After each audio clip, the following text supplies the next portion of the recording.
And Heidi, you are muted. Got it. Here I am. I have the preamble. I can read that. I'm all set. I just wanted to get the agenda up as well. So I'm good. I can do that. All right. Okay. So welcome to the City of Gloucester Open Space and Recreation Committee meeting on Wednesday, October 28th, 2021. Consistent with Chapter 20 of the Acts of 21, this meeting will be conducted by remote participation. The public may not physically attend this meeting, but every effort will be made to allow the public to view and listen to the meeting in real time and participate when necessary. Well, I'm not getting sound. Ooh. Could anybody else hear me? I can hear you, Heidi. Okay, Yep. There's the sound, right? okay. Where the fuck is the Someone's mouse? helping It's a Noel. microphone. Great. So Sounds I'd like to do a roll call first. Yeah, the computer has no sound. Can you hear me, Sound's Noel? off. Oh, Okay, I'll start with a roll call. Let me see here. Member Mark Poulin, Present. member Liam Anastasia Murphy, Present. member Noel Mann. She's here. Can you hear okay? Noel, great. And member Dave Sargent. Here. And also present are Chairwoman Heidi Wakeman and Conservation Commission or Conservation Agent Adrienne Lennon, MAPC members Mark Rassicott and Courtney Lewis and Christian Brandt. Okay, great.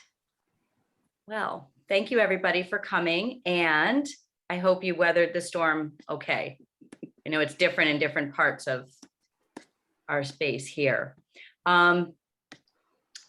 And I know we have a lot to get through, so I don't really have any communications from myself other than I'm looking forward to our discussion this evening.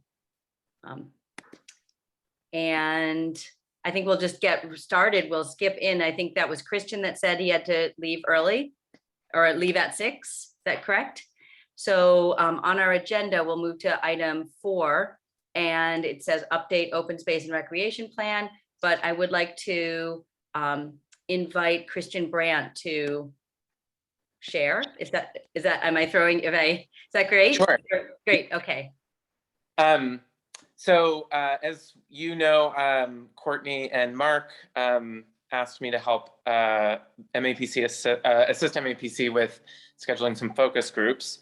So we have a tentative date set with the Gloucester Housing Authority, which I'm really excited about. I'm just waiting for confirmation on the last date that we settled on from our contact there.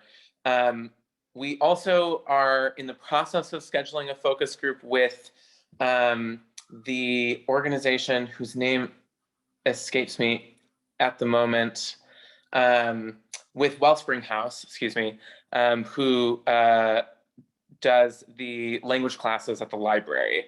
And so that focus group will be either a Spanish language focus group or also potentially a joint Spanish and Portuguese language focus group, depending on what resources Wellspring House is able to bring to the table with us. So I'm looking forward to that, although we haven't settled on a date yet. And then the last update is that I've been in communication with both a staff member at Pathways for Children. And while I'm not sure that we're able to do a full-fledged focus group, they do have a bunch of ongoing programming that they mentioned would be possible for us to drop into. And so that would be sort of like a mini focus group, I guess, of sorts. And then lastly, I've had a little bit of difficulty getting in touch with folks at in the school system, but I was able to finally get in touch with a woman who works in I think she works in the counseling department. And so we are in communication about scheduling something with one of the classes that she works with. But I haven't advanced very far in that conversation. So I'm anticipating that the majority of these focus groups will be able to happen in the first couple of weeks in November. Once we get a date scheduled, it's really sort of straightforward from there because we have the survey to work off of in terms of content to use for the sessions. So I'll make sure to keep the committee updated about when these dates are scheduled, and of course, we'll be collecting that data and then synthesizing it for inclusion in the report. I think that's pretty much all of the updates that I have in terms of the focus groups. So I think that is it from me, unless anyone has questions, I suppose. Sure. I have a question, and first an appreciation for keeping at it, because sometimes things take a while to happen. And so I think when I first sent out my communication to principals, there was excitement about it, but I think it was more about the survey. So I think I might have been, I think I said survey or focus group. It sounds like focus group is preferred, like a smaller group. Is that? I think so in the assessment of sort of like what kind of data we might be looking for, I think focus groups will yield richer data for us. And so when, when we spoke with Courtney when I spoke with Courtney and Mark about what we could do, I think the survey would generate maybe a higher quantity of data, but the feedback and information that we would learn from a focus group, I think, would be more detailed. And I also think that a focus group lends itself a little bit more like easier to work with for like an existing class session, for instance. I think the difficulty has just been like getting beyond the initial contact. And so I'm glad that I've been able to have some back and forth with someone from the counseling department so that we can get something sort of scheduled and on the books. And is that at the high school, I presume? She works at the district. Okay. Her name is Amy Cam. Yep, And it's high school. actually, I was put in touch with her because I called the principal's office. And I don't know if it was the administrative assistant or the principal's assistant or whoever answered the phone. The principal was obviously busy doing principal things. And so they suggested that I touch base with Amy, and she responded pretty immediately. And so I'm looking forward to scheduling some more stuff with her and getting something settled. And I just want to make sure that it sounds like it's not too late. So for me to do the same thing at the middle school level, or reestablish a class that could have the same thing happen in the 6th, 7th, or 8th grade where I'm working would be worthwhile? Question mark? I think so. It depends. I think as it stands now, with the addition of the if all of the focus groups that are sort of in the works end up happening, then we'll have 3 focus groups plus the sort of pathways half mini focus group. So that I think is kind of getting us a little bit close to the edge of the budget. So I don't know if we would have as much capacity left. And I think this is maybe a question that I have to narrow down with Courtney and Mark, because with at least one of them, we're exploring using gift cards to help incentivize people to attend. And so that obviously adds a little bit of financial cost onto the top of the actually just hosting and scheduling the focus groups.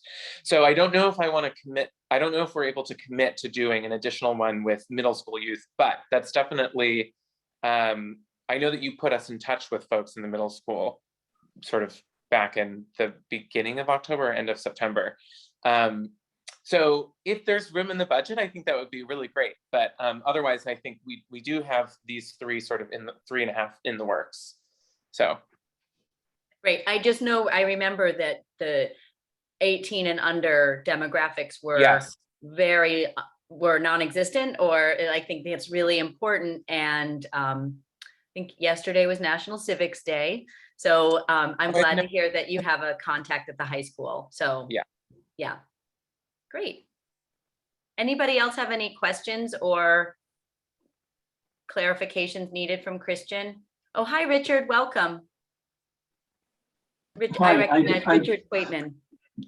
Thanks. Hi, I don't have a comment because I've just come on. Dogtown Preservation Committee convened a meeting and then adjourned and rescheduled due to the fact that many people were without internet tonight, and we were worried about public participation. Great, thank you so much. And I'm really glad you're here. And well, Christian Brandt was giving I don't know what you heard, but an update about focus groups to provide additional information from underrepresented constituents in the city to provide further input for our plan. So, Adrian. Thanks. Kristen, I just want to make sure I heard you correctly. You have the Gloucester Housing Authority, you have the Wellspring House as a kind of a bonus focus group. And the bonus focus group is Pathways. oh, it's Pathways. Okay. I was like, Yes. I missed something in there. Okay. Wellspring, we're expecting to be a really robust focus group. Yes. And the school and Pathways. Okay. Thank you for that. I appreciate it. And once those have been scheduled, I'll make sure to update all relevant folks. That is so great. I'm so happy that you were able to connect with all of those people and make those arrangements. Thank you so much. That's a real delivery. Appreciate it. Great. Happy to. Great. Thanks, Christian. Thank you so much. You're so welcome. Okay, so I know we've got things to talk about with our business. And so I see Mark and Courtney are here, and I don't see Greg or Gemma. So I'm gonna say, let's move on to our plan, where we're at right now. And I believe we're on sections, I don't believe, sections 2, 3, and 4. But do we need an update before we dig into that? Or is there something that needs to happen before we dive in? Adrian or? Yeah, I mean, I don't think so. I'm prepared to just sort of turn this over to Courtney if he wants to walk us through sections 2, 3, and 4 and let us know who's given him some feedback, and we can talk about some of that feedback. I'm sharing my screen now. I'm not sure if everybody can see the agenda. Yep. So, you know, we know that we have an ongoing timeline. I think we will be setting new meeting dates tonight for November and December because it is very challenging to book meeting dates around the holidays. So we'll be trying to do that tonight. But the one thing I would love if we could walk away with is having completed the discussion around sections 2, 3, and 4, so we can kind of set that aside. And then at the next meeting cycle, focus on other sections that are coming. How does that sound for everybody? Good, good. Yeah, that's great. Hey, yeah, look at all those thumbs up. Thank you. I don't know if you can all see it. Can you all see the gallery? Yeah, okay, that was fun.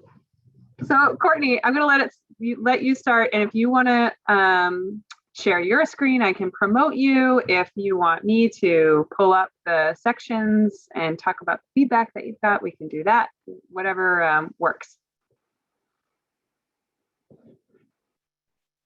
But we can't hear you.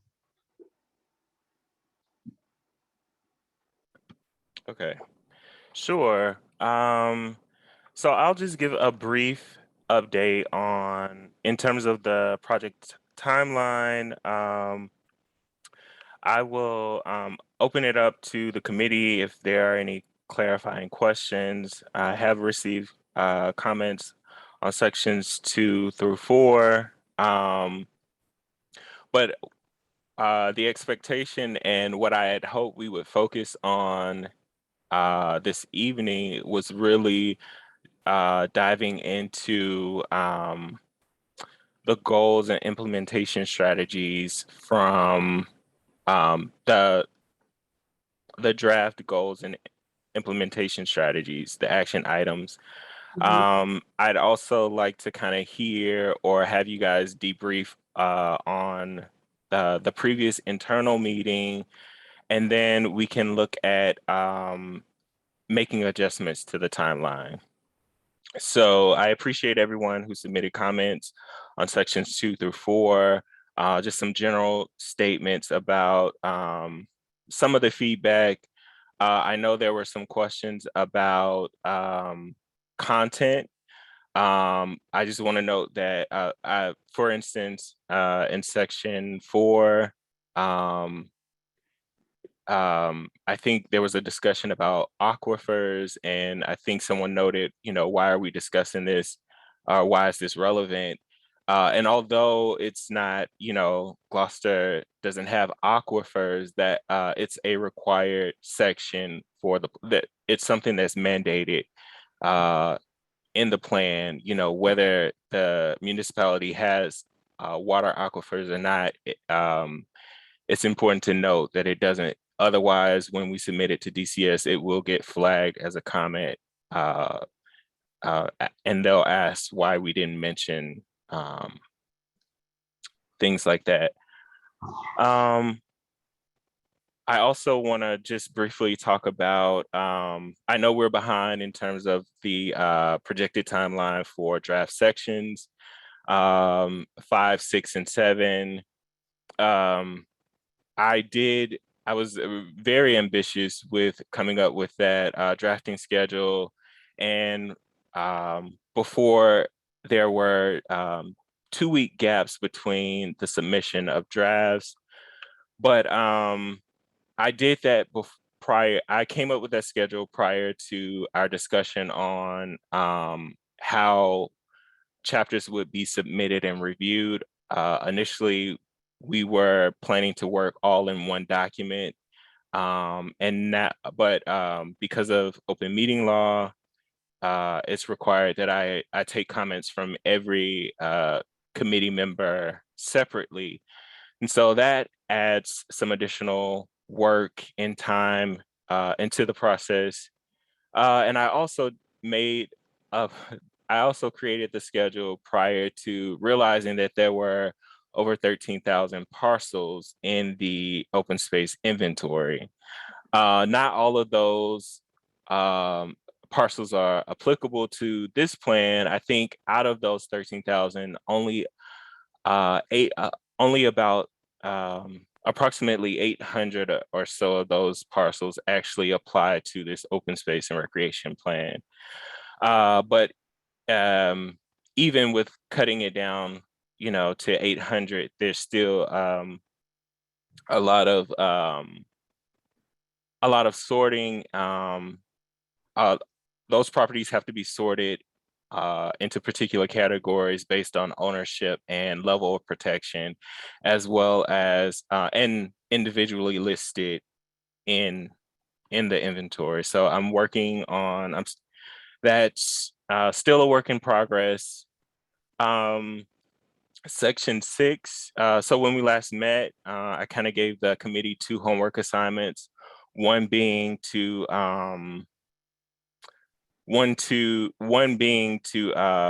review and revise the previous vision statement from the last plan.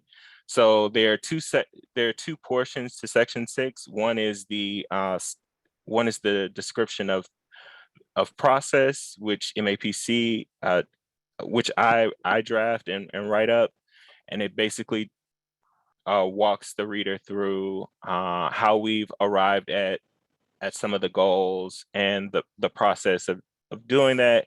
And then there's like the vision statement or the aspirational statement that introduces the goals for the plan, which is drafted by the committee. And then Section 7 is also still in progress. Mark is assisting me in this effort, and he's looking at resource protection needs. I'm using the survey results, and we're also using feedback from the focus groups to draft that section, the community needs section. And then Adrian conducted a series of interviews with city departments and staffs, and her notes and information from those interviews will be used as the basis for the management of needs for Section 7. And then that leaves sections 8 and 9. So I'm happy to answer any general questions about or answer any clarifying questions on the sections that sections 2 through 4 that were submitted. But as I said, I was hoping that we would spend most of the meeting discussing what we had collectively come up with in terms of action items for the draft action plan.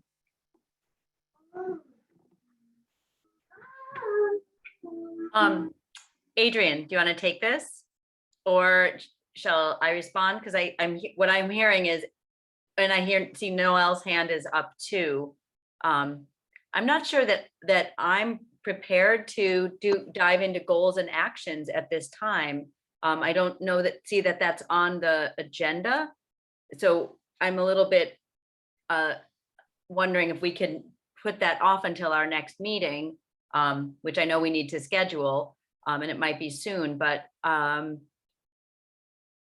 Adrian, do you want to respond, or is that something that you Sure. can't So, respond to?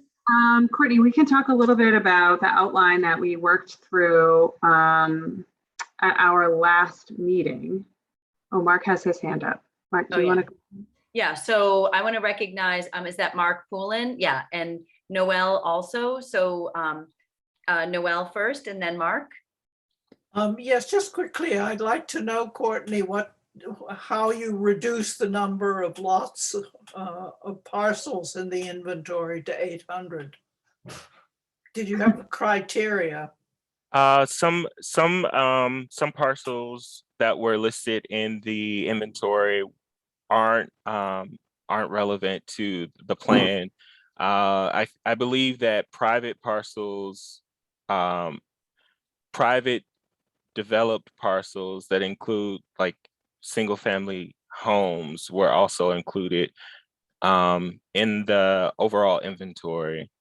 And it's not that the information isn't there, it's just I think I had to tease out there are specific categories of parcels that the plan asks about specifically. So they ask for protected and unprotected parcels. They ask for, and under each of those subcategories, they ask specifically about city-owned parcels. They ask about state and federally owned parcels. And then they also ask about privately owned open space parcels, not parcels that have existing homes on them, which I think were also included in the overall inventory. So that's how I also took out rights of ways were included as well in the inventory. So not everything that was listed in the inventory was relevant to the plan.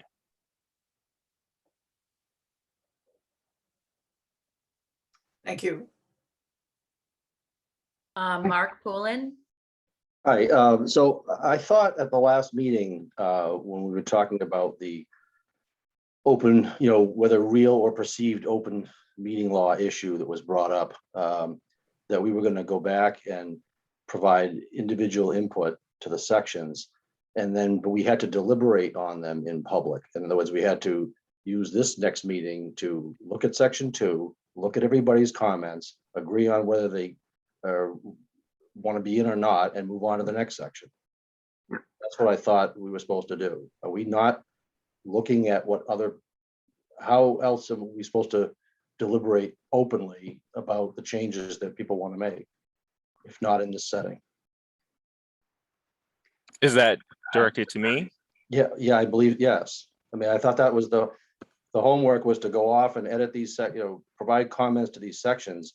So, because we couldn't do it all offline, I thought, right? I think the concern that was raised was we couldn't do this offline without, and then just voila, here it's done.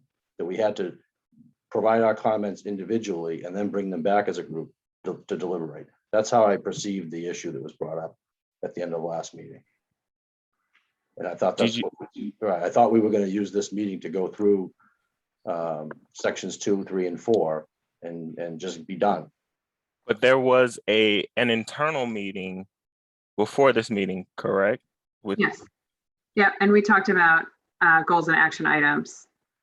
But just in thinking about the best use of time right now, because we have already done that through the meeting here, it would be really great if we could go through 2, 3, 4, move those off the agenda, because we had them on the agenda at the last meeting and didn't get anywhere near them because we were working through goals and actions. So if we can get through 2, 3, 4, move them off the agenda, kind of come to a consensus point for all of them, then if everybody's not like totally exhausted, we could talk about goals and action items, or Courtney, I can send you what I have and you have an opportunity to take a look at it. I mean, I'll send it to you anyways. But it hasn't changed significantly. The document hasn't changed significantly since the Open Space Committee has had the opportunity to build on it at our last internal meeting.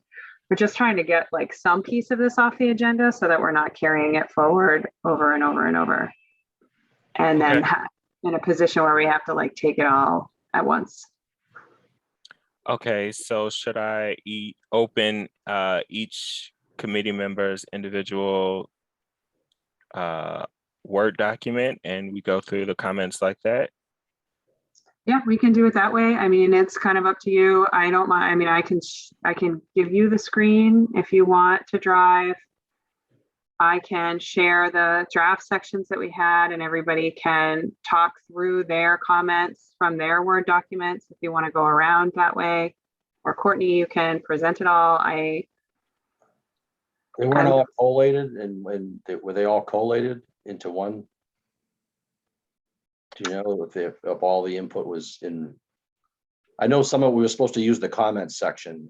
I struggled with that on sections 2 and 3 and just did some redlining, but I figured it out on the section 4 how to use comments. So I don't know if that information was collated or not. If it wasn't, then the only other choice is to go through them individually, I guess. I did not collate all the documents. That was the original way. That was the original method of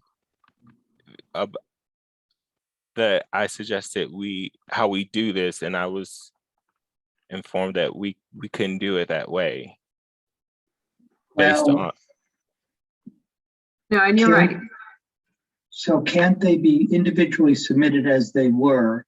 And then using the word compare document, you can combine a number of documents into one, which would ease the review of everything, because there's probably a lot of overlap, I imagine.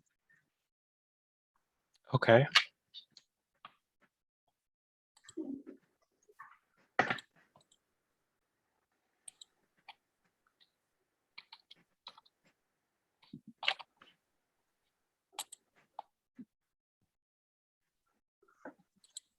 Because I just think if we go through every single member's comments, we're going to be here until midnight.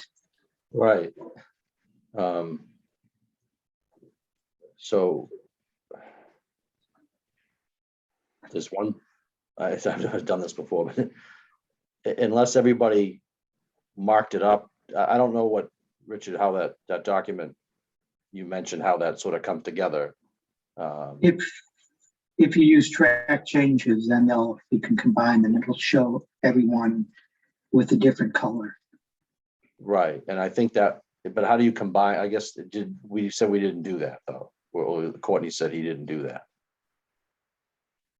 And I know on give me sections one. 2 and 3, I know on sections 2 and 3, I didn't do it properly. And I'm new to the committee, so I didn't get 2 and 3. Welcome, by the way. So I wonder, maybe it would be helpful if I just posted the draft sections that we have, and everybody who submitted comments, if you can open up your comment, for example, for section 2, and we can just walk through it, and you can raise your hand, and we can talk through what your suggested revisions were, and we'll see where the overlap is, unless court, you know, And I unless know there's another Dave idea. sent- Dave sent his in, I know as well, and he's not here, but I know he sent his. I mean, excuse me, Dan Morris, sorry.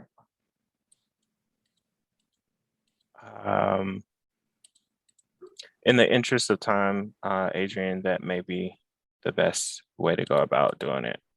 All right, so here you go. Everybody tell me if this looks clear enough. Big enough. I can make it much bigger.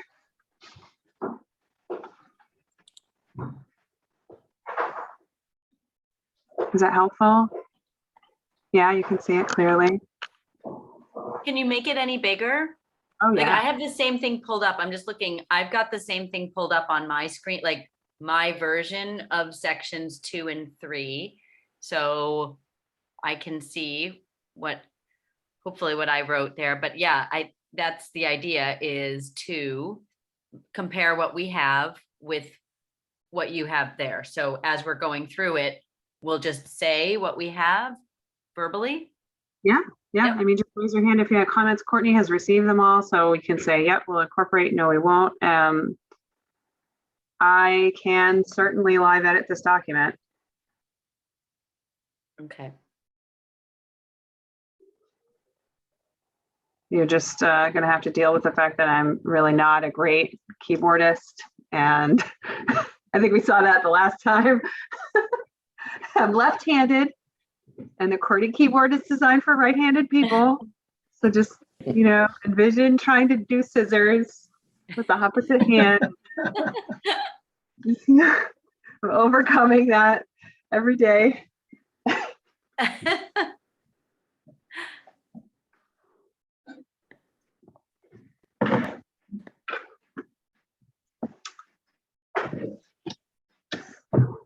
Okay.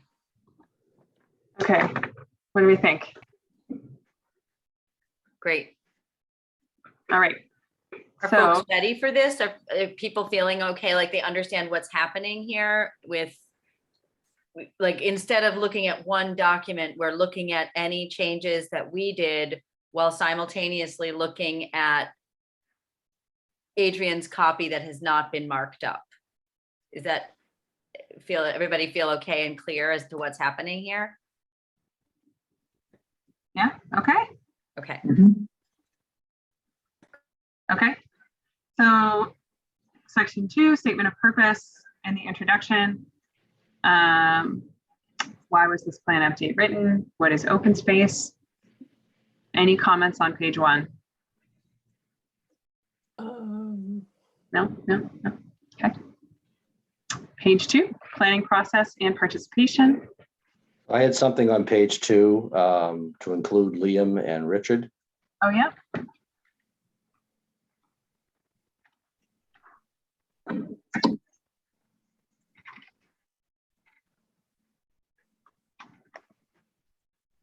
Adrian, I'm sorry. Let me just stop. Because let me share my screen. I do have everyone. I don't have them all combined in one document, but I do have all revisions. So we can scroll through each. I think for sections 2 and 3. For sections 2 and 3, there were three 3 submissions. And I didn't have that many, and they were mostly just little updates and factual things, not so much. So if everyone's fine with Subjective, that, I'll share my Either way, screen yeah. because they do have the comments listed. And it takes away from, Right, except like, as I noted on 2 and 3, I didn't do it properly, Courtney, so I do have mine open. Mine weren't in the comment section. I just redlined some things. So I'm willing to stay on my screen as well. There you go, Courtney. okay. So these were comments submitted by Gemma and Greg. So there were changes to explaining what open space is, specifically in the definitions and how it better relates to how parcels are classified in section 5. There were also some additional edits, just grammatical things.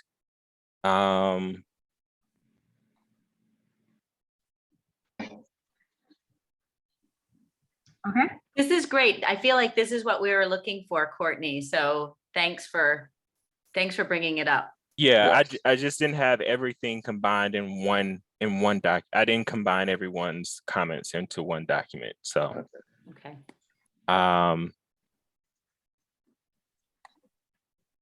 so on page 2, we have to add Richard Quaitman and Leah Anastasia Murphy as committee members. okay. And that is listed in someone else's comments. It would have been mine, but not in the comment form, like on the right, to the right on this particular one, because I was unable to figure it out that day. How to do the.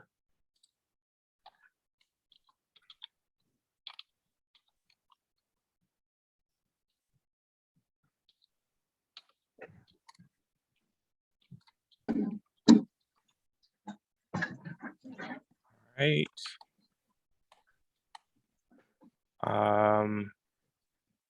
There were some minor changes to wording here. Again, from Gemma and Greg. Wording with the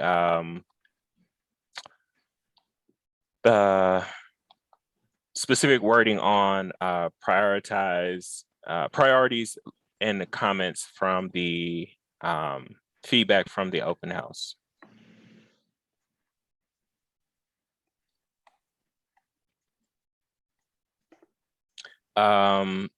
Suggested changes on how I had classified specific areas of the town, of the city, and also some minor language adjustments on comments about the overall response rate and the representation of the under 18 population. So Courtney, I had made a comment on page 4 as well. I just wrote the page numbers that I have, so we don't have to go back to mine, but there's something on page 4 about, which it was just confusing me. I think if you scroll down a little bit more, I couldn't, and maybe you got rid of it already, I don't know. It was, am I on the right page? Is there any more to page 4? No, that's the end of Okay. page 4. There was something, it was something about south. Yeah, it's right there. Maybe it's page 5 then. It was south of Route 28.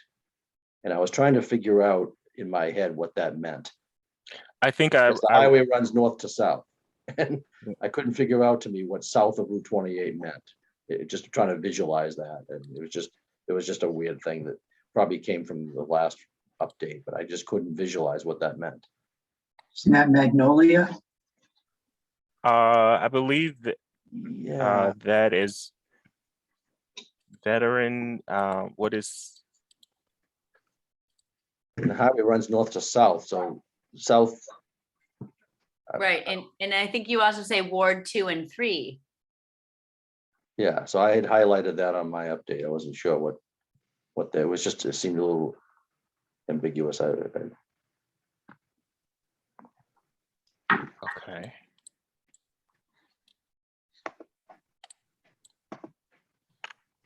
Okay.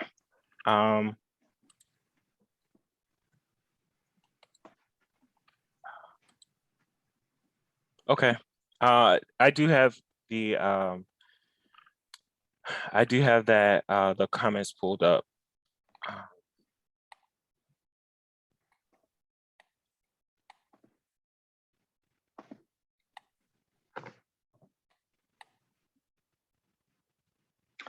On page 6, again, you don't have my comments because they weren't done this way, but if you go back to page 6, I just didn't know throughout the document if we're supposed to be consistent with the word Manchester and Manchester by the Sea.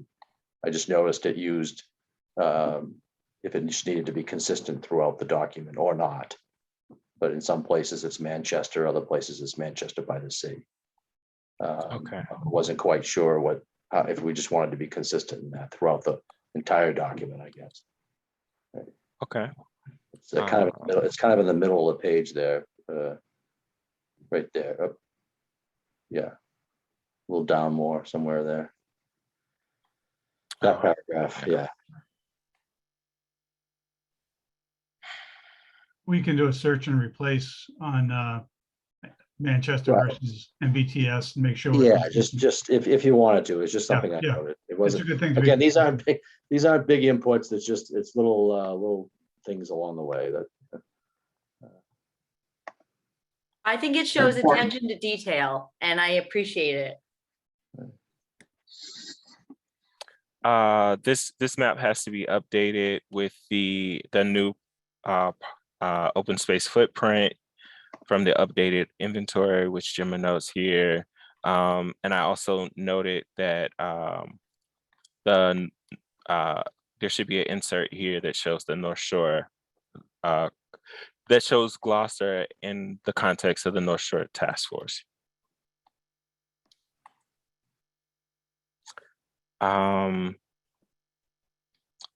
There is a note for a citation with this 400,000, but I believe I pulled this information from the city's economic development and tourism page, but I've noted that, and so there was also a meeting about population trends with data services here at MAPC, where well, I actually wasn't in that meeting, but Gemma met with our data services department, and they discussed the differences in the previous population projections versus the new census numbers. So I believe everything with this was resolved in terms of whether or not the city wanted to use estimated projections moving forward, or whether it should just go up to 2020. Is that something we can talk about now or would? I find Yes. that fascinating, and I see Gemma just says we have questions about this. I'm guessing about the inclusion of it, or is that just So about the projection itself? the previous projections were projecting that the population would decrease, but that is not what the 2020 census reflected. It was actually a slight an increase in the number in the population. I suggest we just take that dotted line out. Okay. All right. Remove projections. Anybody else have comments about that? Or I guess I know we already had a chance to, but just seeing it here, or I don't know, that sort of surprises me. But I agree with Noel, take it out. Yeah, it seems contrological. And Gemma, I don't know if you want to elaborate any more on, I'm not sure, what you all settled on during that meeting, but Yeah, so those projections were from, I believe, the housing production plan, which was completed a little while ago. And as the real problem was just that they weren't quite that predictive, and the new data we have showed actually an increase. So that's why you get that sort of zigzag look. I think Noel, and I'm sorry, I forget who else had said, was right that we should probably just take it out, given that population projections are not really the central focus of this plan. But it's certainly something that we've talked about for future plans that might emphasize population projections a little bit more, and making sure that we kind of have our heads wrapped around what that is. So if anybody has questions about that, you can feel free to shoot me an email, because we did talk quite extensively about kind of what that means. Yeah.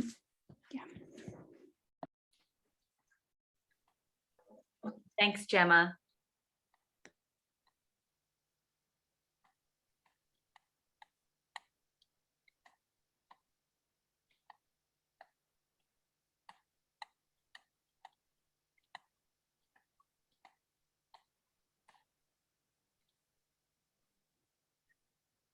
there were some edits in the language discussing the EJ population characteristics for Gloucester.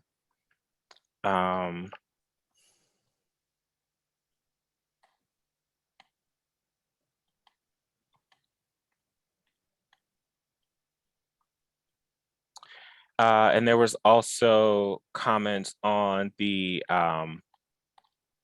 employment data for the city. This was a comment that was submitted not only in this draft, but in a few other by a few other committee members as well. But this was data pulled from the Executive Office of Labor and Workforce Development, and and I pulled the most recent annual numbers that they had available, which was 2019. Obviously, a lot took place in 2020. And we also actually kicked off this project back in 2019. So that's why it's referenced here. But it was also suggested that this information be removed from the document as well. Figure 12. Or figure 13 as well. I had a comment on figure 13. So I'm curious to know what the benefit of keeping it in the document is over taking it out. It's usually a section that that's incorporated in OSRPs. Yeah, so I don't see anything wrong with this. I think that this is fine data to hold on to. I'm not sure how or if it actually really impacts the discussion around the open space. It's just giving like a little bit of demographic background. Yeah. Based on best available data. I mean, do we think that it's utterly wrong? Or is it just not reflecting what we had hoped for? I'm not sure. Tell me more. It's very interesting to see. I mean, Gemma, tell me what your comments mean here. Yeah, so I think Greg also had mentioned that these numbers, and in particular, the one right after this, I think, was really the culprit, where it was listing actually firms, where it just looked not quite right. So I believe that the Executive Office of Labor and Workforce get this data from a third party. I think they changed the name of that third party now. I forget what the new name is, but and I think it's always been kind of a little bit iffy of data, and sometimes isn't, towns look at it and they'll say, this doesn't look very good. So I think you're right in saying that it is the most recent and probably best data out there, but it does look, I think, probably pretty confusing. And I think Greg also mentioned that it would look pretty confusing to anyone who lives in Gloucester to see the companies that are kind of coming up at the top there. Yeah, like Seaport Grill. I mean, I guess Seaport Grill is probably really Beauport, and I don't know, but I guess Yes, some of there- these numbers are surprising to me. There's too. 1,000 people at Applied Materials. Yeah, I work there. Right. That's what, It that looks was like- another It red looks like flag. that's a category. It's like a range, 100 to 250, Yes, it's like it's not an it's Yeah, not so- right. it's a range. Right, well, and it's also based on, I think, location. This is Dave. I'm a little concerned. Doesn't show Gordon's or Varian. Varian doesn't exist. Variance applied It's Applied material. Materials. Right. 10 years I ago, think we the bought out thinking- 10 years ago by Applied Materials. But I don't see Gordon's there either. just that it might just, if there's not a requirement for this data set, it might just distract from some of the more pertinent data, and it might, if we were to keep it in, it might require some more explanation of sort of like the data source itself and why it might be a little bit older, and also, not necessarily 100% reflective of Reality. yeah. Okay. This figure specifically, or the section altogether?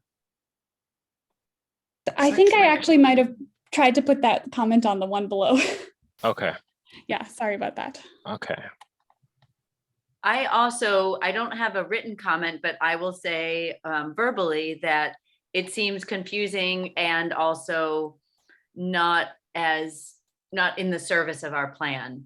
I don't see that is it's not good enough data to make a difference, meaning even the Gloucester High School and O'Malley are separate, like, why wouldn't you just put school employees together? It's curious to me. I don't see how this is in service of the plan. This particular piece, figure 13, largest 19 employers. Agree, yeah. Okay. Anybody right. else want to chime in? I I agree mean, with you. I think scrap it. But, It's misleading. the Adrian. bottom of 21, if you could stop at the bottom paragraph of 21. Mhm. I had made a comment about on the long-term development patterns. It talked about the harbor.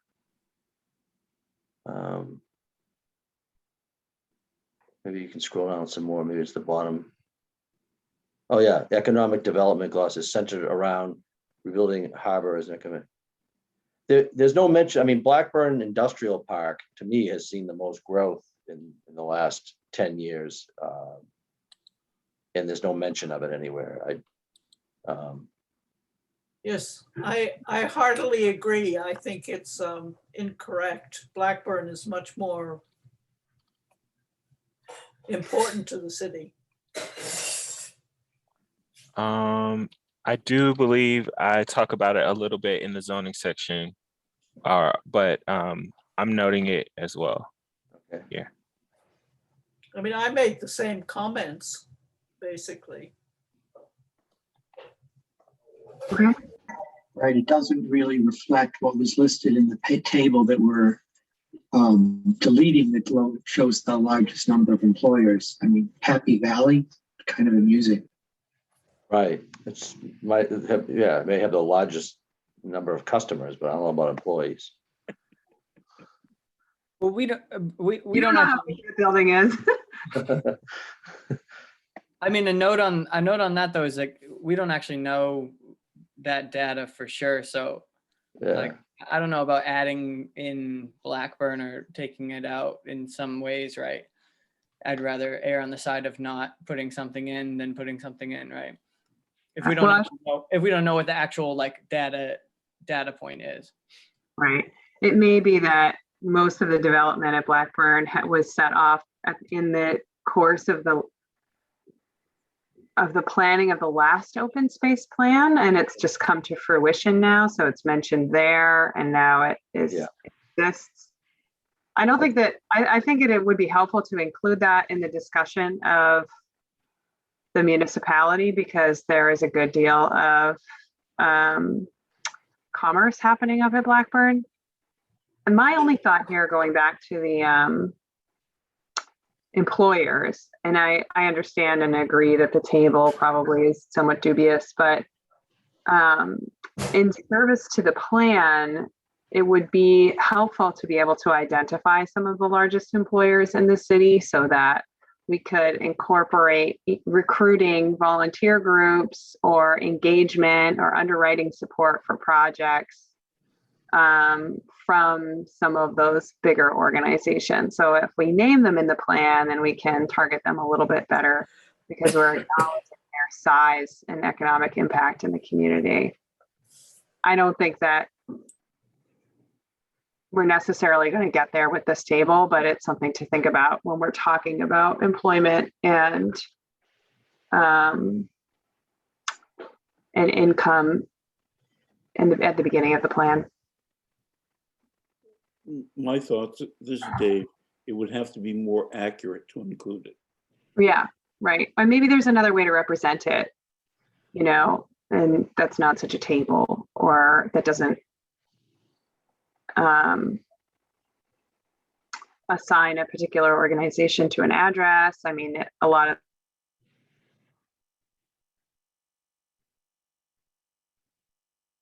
Interesting too is less the number of employees, but the total gross and net revenues or profits of an organization, because that's Right. going to guide us as well. Right.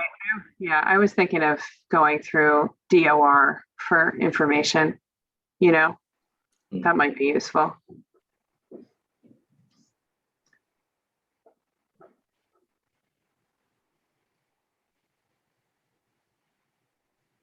I'm sorry, Adrian, can you specify what that data source is?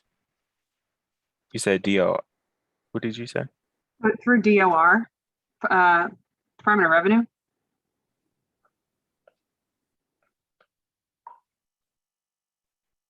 And we don't have to fix ourselves on that. I mean, just a thought going by, you know, economic value to the community as opposed to number of employees reported to the Labor and Workforce and Development. On 20, are you on 24 now? Yes, Mark, I think what would be helpful is if whose ever document I have pulled up, if they could kind of reference their comments. I do have your document, and I'm happy to pull it up. But I'm sorry. Go ahead. This is page. You said page 24.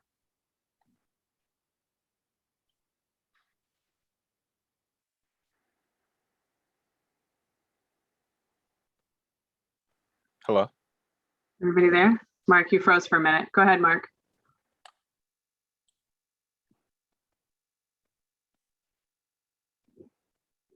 Are you freezing? Oh, you're muted now. Hold on, you're muted. I must have rebooted, or something must have rebooted on my end. I did not hear anything Courtney said in the last minute or so. I just had a couple of quick comments on page 24, and that was the end of this anyway, I think. On page 24, it says figure 15 shows the acreage and percentage, and yet the figure just shows, to me, it just shows acreage. Yeah. And then I had, and then I think below where it says figure 15 again, I think you meant, if you scroll down below the chart, it says figure 15 again. I think you meant 17. Because the figure 15 is, I think that wants to say figure 17, referring to what's below it. Yeah, it just didn't update. So it's a live link that's supposed to, when I right clicked it just a moment ago, it they're supposed to automatically update and regenerate once you make changes. But yeah, now it Okay. says figure 17. And I was just curious about the table below, where that information comes from. I happen to live right next door to the first item on here. And it's 17 units, not 29. So again, back to where this comes from and how This old is that Mass Build, so it's a development database that MAPC uses to track development in communities, and the final the difference in the number of units, like this is what was submitted in the original. Like this information comes from Right, that could have been if the developer got all the units he wanted to, or something like that. Right, Okay. correct. But this is, yeah, this data is reliant on information that we gather from the developer, and then we try and keep it as updated as we can, but yeah. This is Dave again. Will you update that to make that more accurate? Yes. You said how many units? 19. That one has 17 in that particular one. All right. But the whole table, I didn't know if the whole table was sourced from somewhere else, that, or you just get individual information, put it in a table. I think that maybe what we can do is we can put a statement in the summary of the table indicating that, you know, the source of the data and that it's approximate. Right, that's all.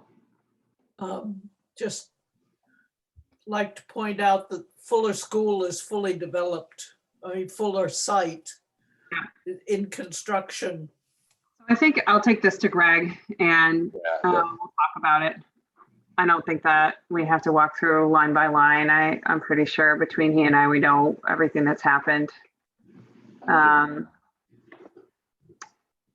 where they stand on the development process. And we can just submit an update. All right. And Gemma noted that this as well, this zoning table needed to be updated. It's not the most recent zoning table. Yep. Any specific notes on that, Gemma? Nope, I put the link where you can find, you could probably just copy it out of that link. Okay. Yep.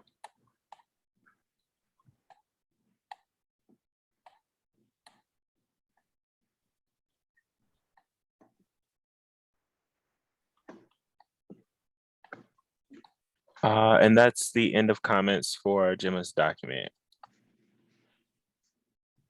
And mine, for that matter. Good. Great. Anything else on section 2, everybody? Mm-mm.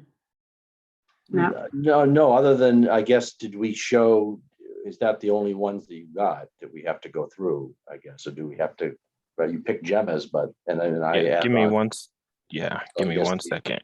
Do we have to review, say, Dan's comments on section 2?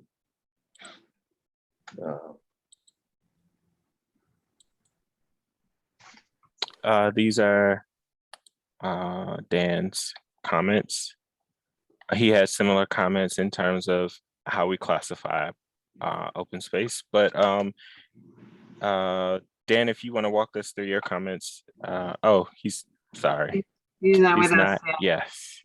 We can spin through them quickly and see if there's anything else that we missed. There were similar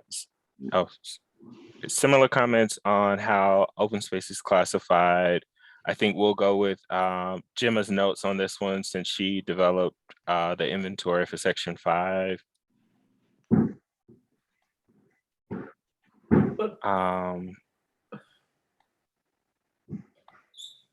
Correction to his name.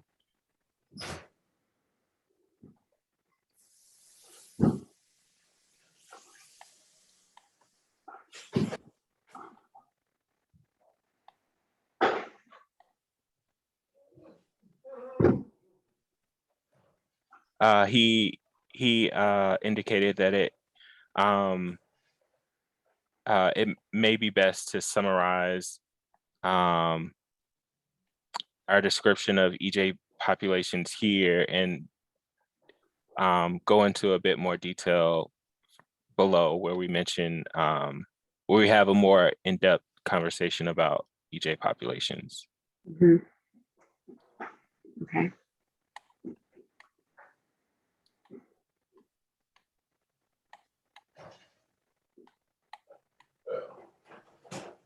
He added the note that about the upcoming centennial celebration of the city. Yeah, that's appropriate. He had a comment about how population density was calculated for this, but these numbers are generated by the state.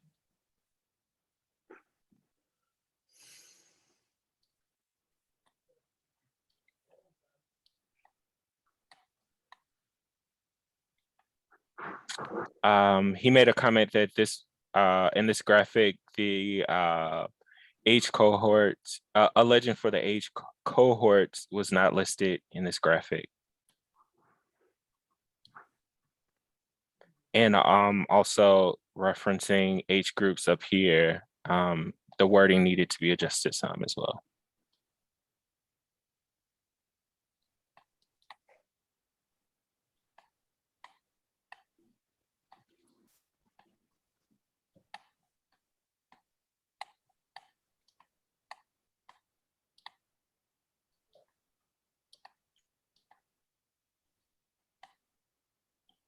He added a note about how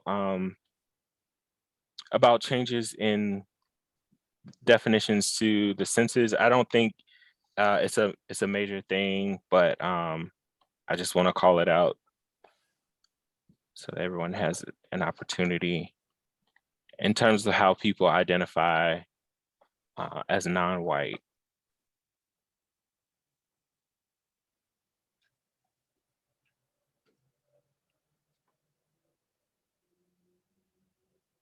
Any thoughts before I move on from this comment?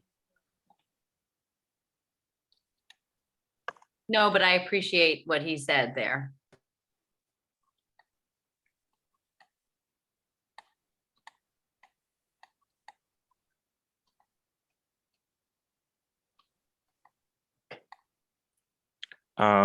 Here we talk about the industrial parks, and this is where Blackburn was listed. But I understand what the statement you were making in terms of changes in development and development patterns.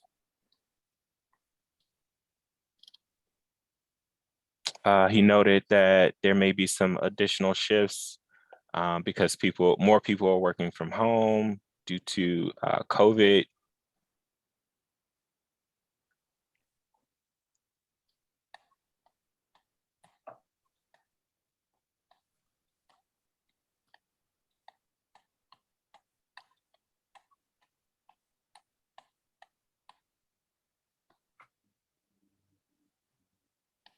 He added additional information about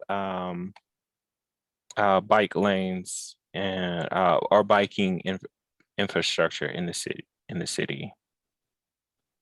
So I think I cited a particular street that had striped bike lanes, and he made a correction to that.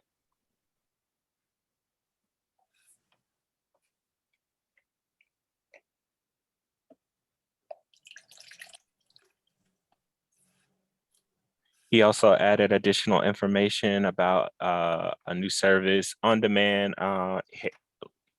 hailing service offered through CATA.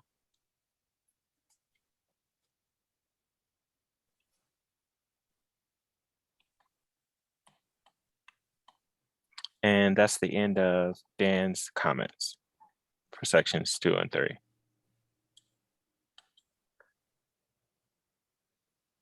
Great. This has been really helpful to go through.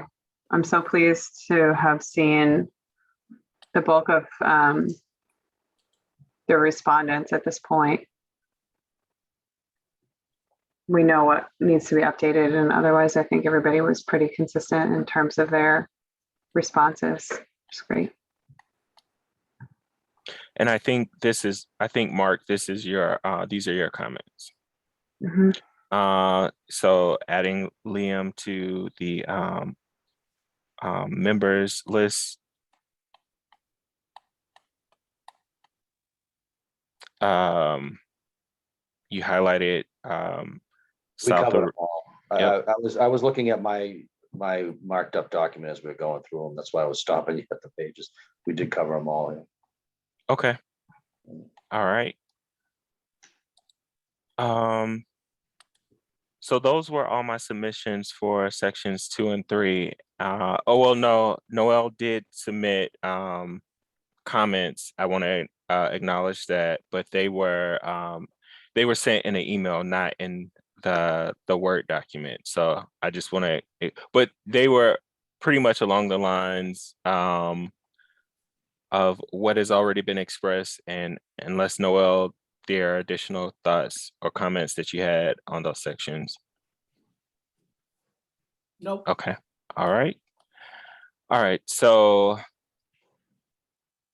section 4.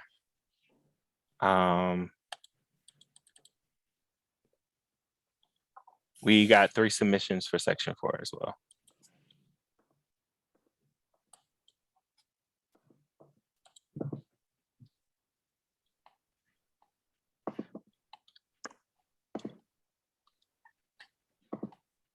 So these are from Dan. These are Dan's comments. He asks that I elaborate on what farmland of unique importance means, and these are definitions that the USDA created, and I can specify that in the text below.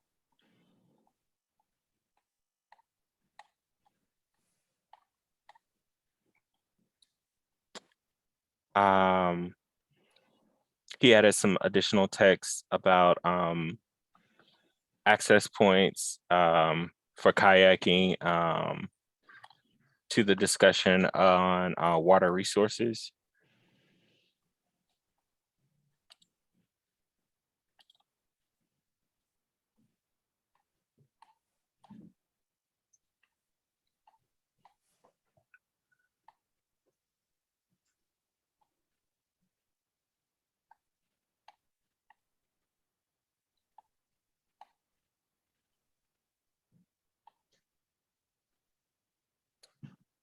He made several comments about some of the discussion on vegetation. Much of this content was taken from the previous plan, but I will take everyone's suggestions and make corrections as noted for this section.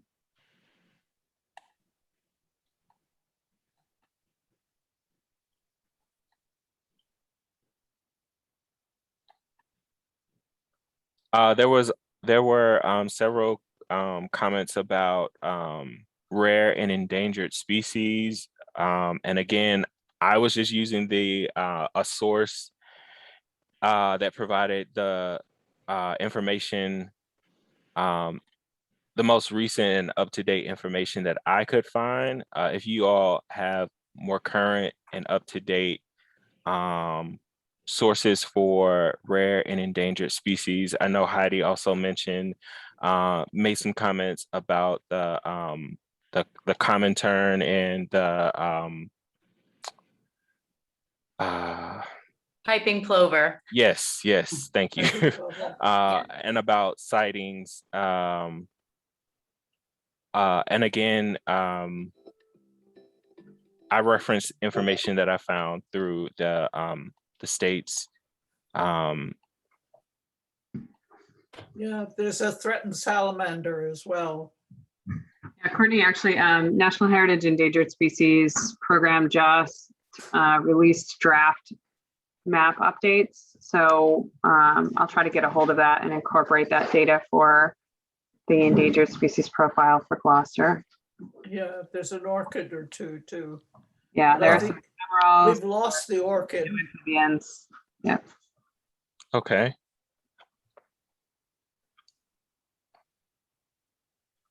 And I don't think they found the beetle this year.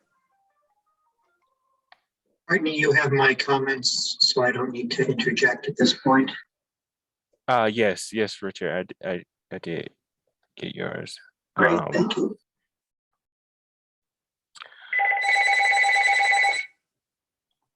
I need to check with the tax assessor. Well, I just need to look at the updated inventory to confirm whether or not this still holds true in terms of the number of parcels and the acreage of agricultural land in the city.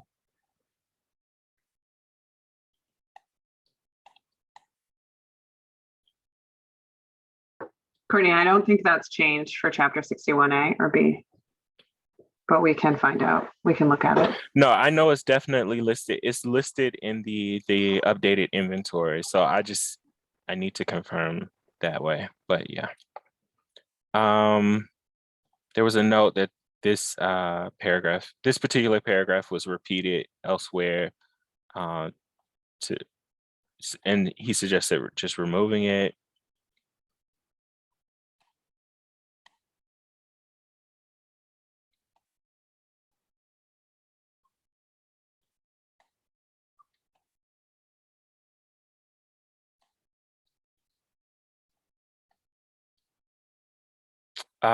He noted expanding the discussion on marine recreation and fisheries, which I'm happy to do, but in order to do that, I just need a specific data sources to be able to reference some of this information. I was actually just going to suggest our shellfish constable absolutely loves to write about shellfish. And I could probably just send him, this section and ask him to elaborate on the current status. And then we now have a retired shellfish constable on the Open Space and Recreation Committee who could review that information and affirm that it's correct. And I think between the two of them, we would be very much in line with reality for the plan, and it would prevent us from having to do a lot of guesswork. Okay, that sounds great. That sounds absolutely great. Yeah. Friend on that one. Again, and it looks like he would be able, the constable would be able to confirm some of these things here that I've highlighted.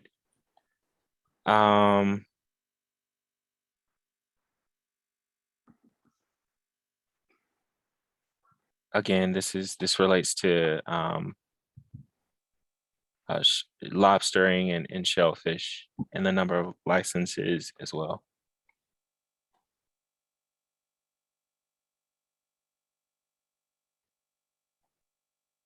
He noted threats of habitat protection with dogs and beachgoers to some of the rare and endangered species.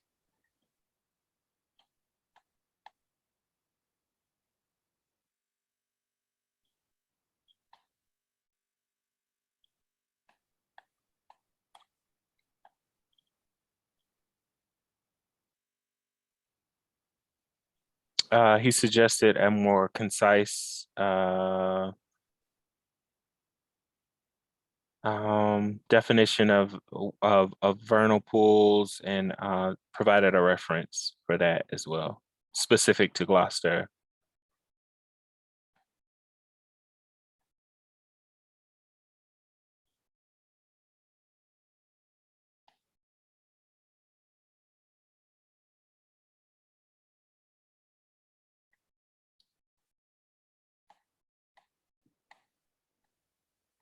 I'm so sorry to interrupt, but I have to get going. I totally mixed up some times on today. I texted Heidi, I texted you about dates for upcoming meetings. But Yeah, we're looking at not Thursday dates due to Veterans Day and Thanksgiving on Thursdays. So Right. we'll let you know. okay, cool. Yeah, I'm maybe I'll text you tomorrow and get an update. Awesome. Thanks. Bye everyone. Thanks, Liam.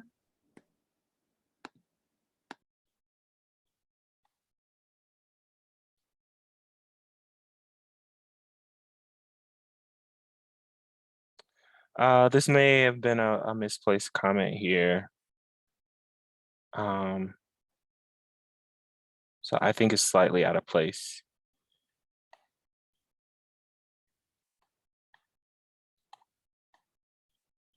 And then I noted that I just didn't have a more up-to-date study about this particular environmental issue dealing with the city's sewer system and private septic tanks specifically in the environmental challenges section.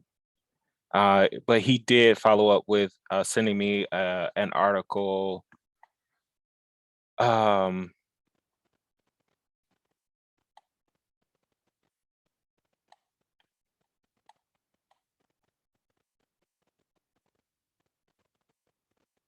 yeah.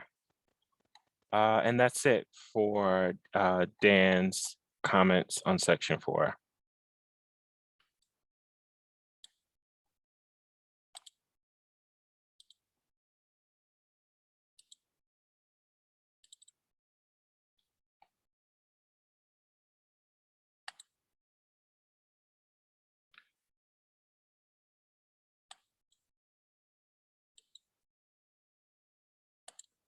Okay, Heidi, these are your comments. So if you wouldn't mind just walking us through it. And I think Heidi was using a different software, so her comments will be highlighted in red. Her notes will be in red. Thanks.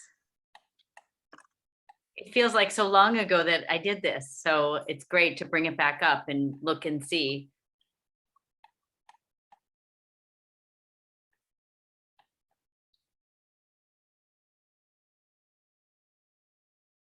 Oh, some additional properties for vegetation, Eastern Point, Thompson Street, Sane Field.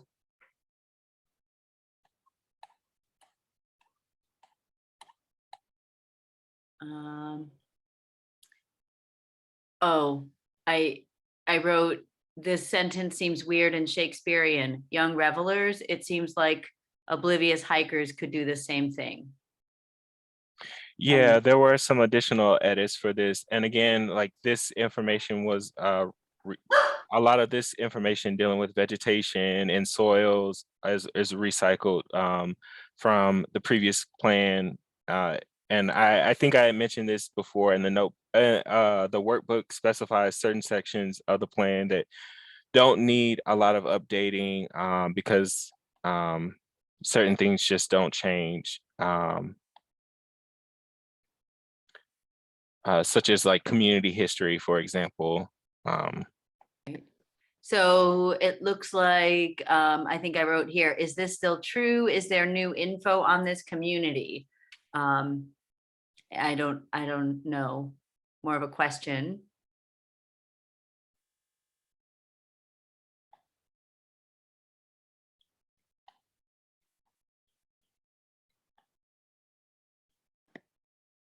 Oh, yeah. And then just I know from personal experience that for the past 4 years, piping plovers have nested on Good Harbor Beach. And I don't know exactly where terns have nested. So that seems important. And I feel like we can be really specific instead of just saying recent years. Because that does impact the recreation, the capacity to recreate, or it impacts access at Good Harbor. And it actually, frankly, changed our dog ordinances. Like the presence of the piping plovers changed when and how dogs could be off leash and on the beach in Gloucester. So I just think that's important to include. Okay.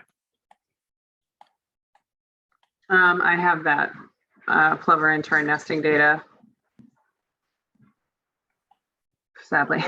Does the city have a tree warden? The DPW director is now the tree warden. Okay.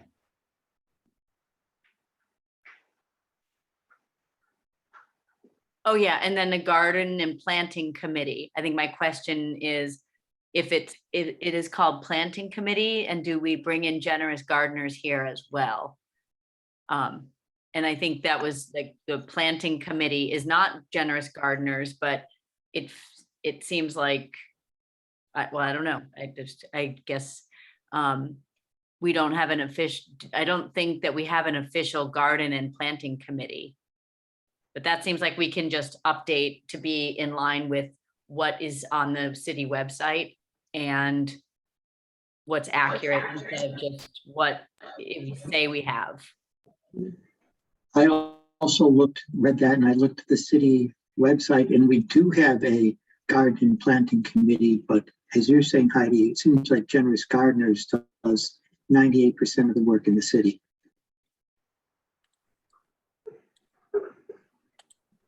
Okay. I'll note that.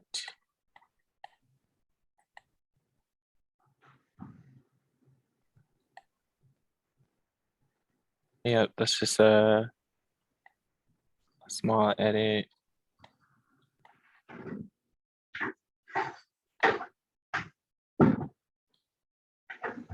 Oh, yeah, and I had a question about eelgrass. Maybe that's just too specific, but I was thinking that there was an eel, like instead of being the Blinman Canal, I think I was under the impression there's even signage at the launch part of Pavilion Beach, like at the very end of the boulevard, there's a signage that talks about eelgrass restoration area. So to me, Blinman Canal is a distinct area compared to, say, in front of the Greasy Pole and Pavilion Beach.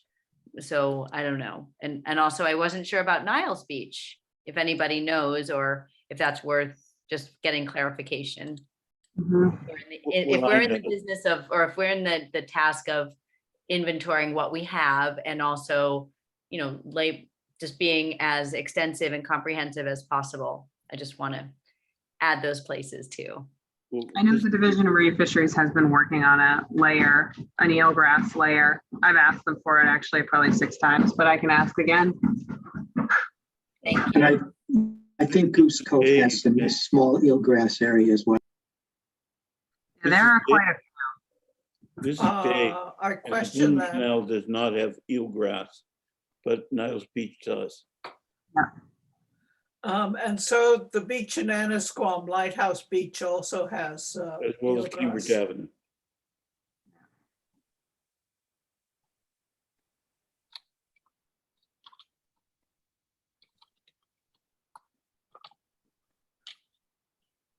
All right. We really know our eelgrass here. Eelgrass had like a moment for about, I don't know, 3 to 5 years in Gloucester, and everybody knows. It's great.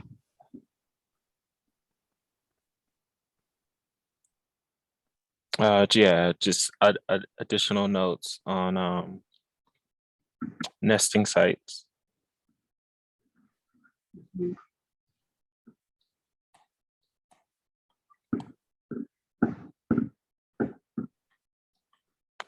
Common tern sites. Sorry, Heidi, I didn't mean to take over. Oh, no worries, no worries. I love learning all that stuff about endangered or rare species. I learned a lot from this document, so I found it really, really gratifying to read and work with. Oh yeah, sanitary. I mean, that's sort of a word thing. Sanitary facilities is kind of weird or archaic. Oh yeah, Salt Island. I know this is not a, I know this is an issue right now, but also it's part of Good Harbor's landscape, and it is an integral part of people's experience there. So I think I just added, can we add Salt Island? I would caution against talking about private property. Okay. Yeah. Oh yeah, some of this was just wordsmithing. Lazy No, breezes. I- Lazy breezes may exist, but they should not reside in this document.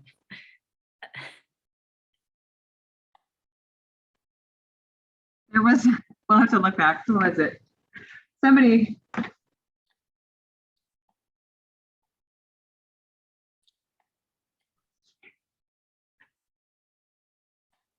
Oh yeah, spelling, done fudging.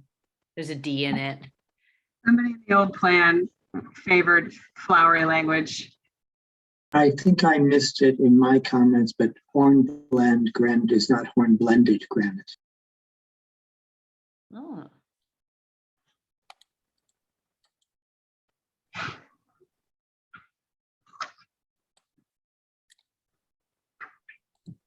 Pretty sure.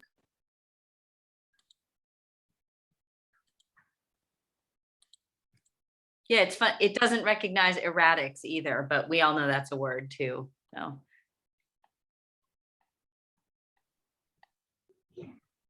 Oh yeah, changing the name of Maritime Gloucester, just to update, reflect that. Fitzhenry Lane House.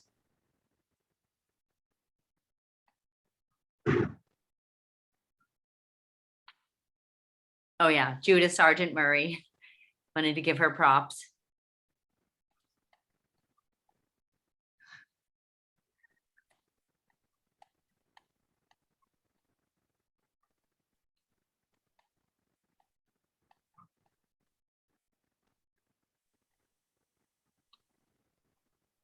Oh yeah, I think retirement village sounded kind of quaint to me. My mom lives there, and so I just said subsidized elderly housing.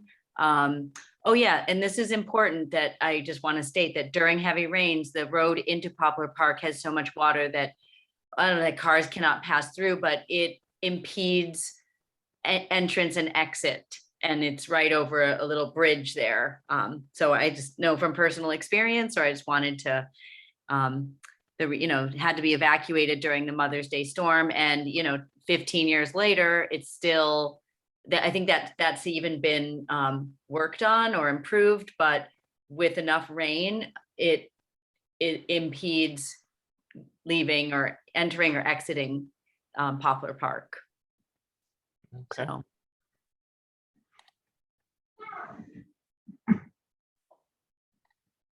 Oh yeah, what was that? So oh yeah, and I've since looked up Cedarwood Fenley. I know where it is now. So okay, but yep. all these sites, like this information was all pulled from the the city's hazard mitigation plan. So I didn't do in-depth research on each of these sites. These were just sites that were cited there as being areas of with consistent flooding issues. Yeah.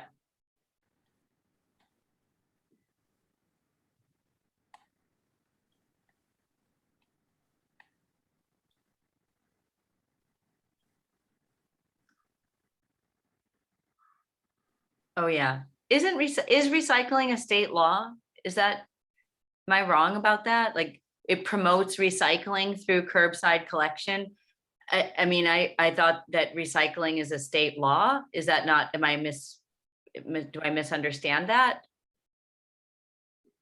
I don't know the answer Yeah. to this, but I Okay, think doesn't, yeah, I think it was until about 4 years ago.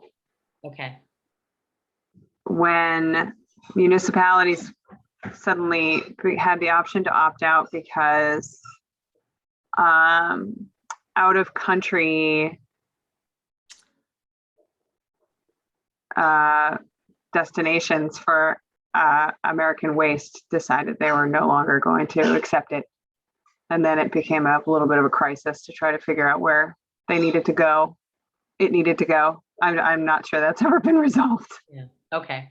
It's all on, just floating in the ocean. Yeah. Okay. Is that it? Is that the last page there? Oh, no.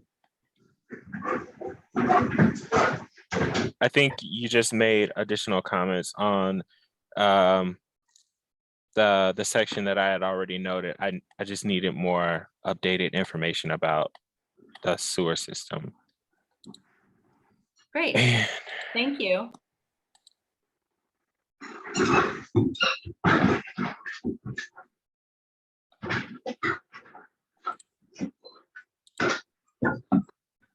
and these are Richard. So Richard, if you would like to walk us through.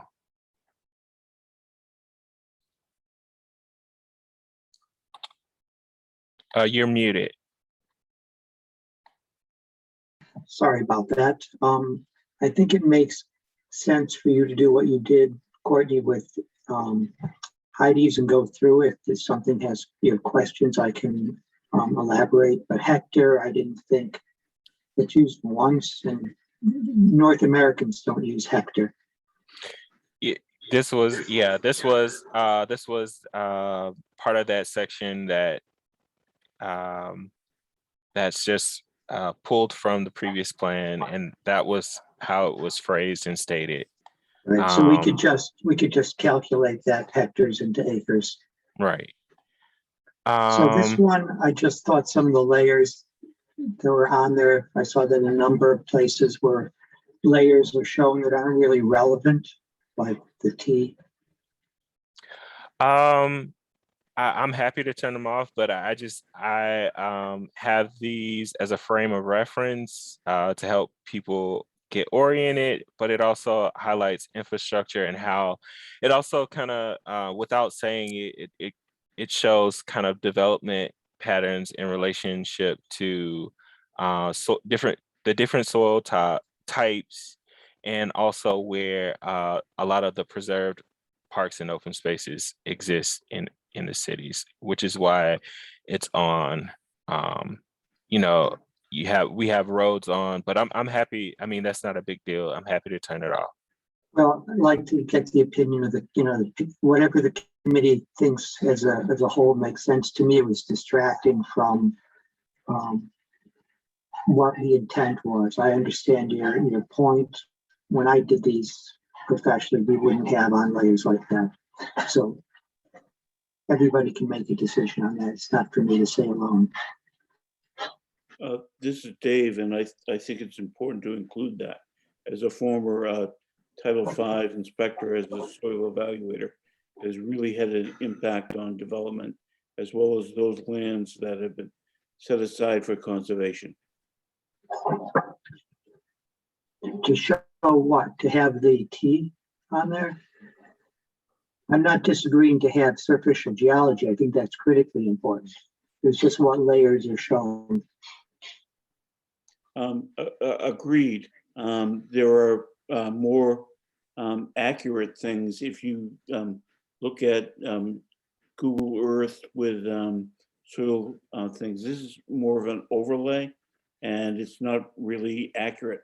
We do have a lot of outwash areas which are environmentally challenging because of high groundwater, but also because of the soil conditions. They do allow, the development potential for those particular areas. But this is Cape Ann, and there's generally shallow depth of bedrock, as well as seasonally high groundwater in a lot of those areas. And so it's really important more in Cape Ann, maybe than in other areas such as the central part of Massachusetts.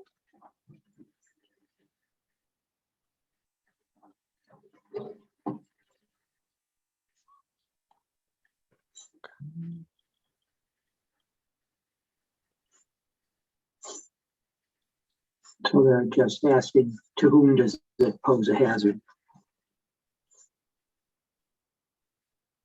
Okay. Yep. So you can just take these as you will, keep going.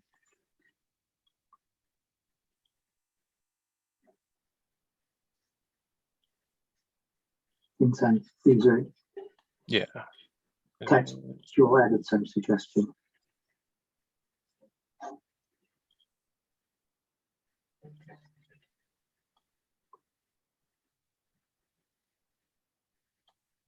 Adding in that Annisquam is a tidal inlet, not a true river. Important that we say to its ecology, its environment, not ecology, because ecology is a science. It's a study of ecosystems, so we can say coastal environment and rather than its ecology. Okay. And you commented on the recharge, on aquifer recharge already.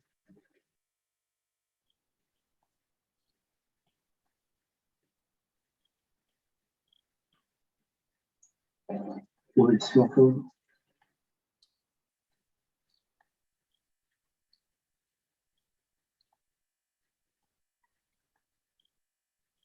A similar comment about the the T layer here. Right. Just distracting.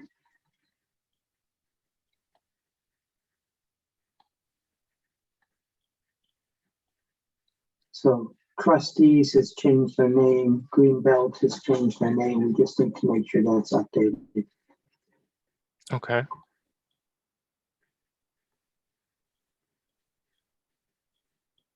So here's some of these, in some instances, we use the Latin names, in some places they weren't used. So this consistency is what's needed there. Okay. Ignore that deletion.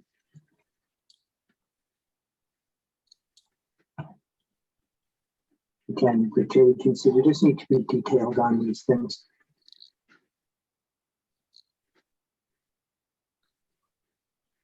And that's in the non sequitur sentence above.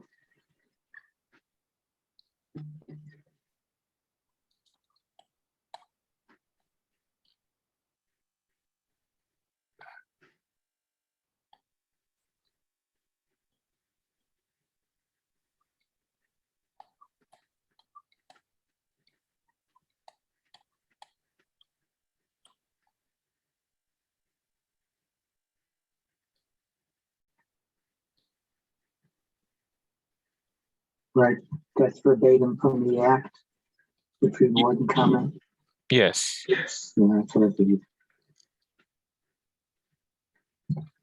Oh, and I think I looked online, it may be just called the planting committee. We can double check on that. City sometimes is capitalized, sometimes is not. We just need to be consistent.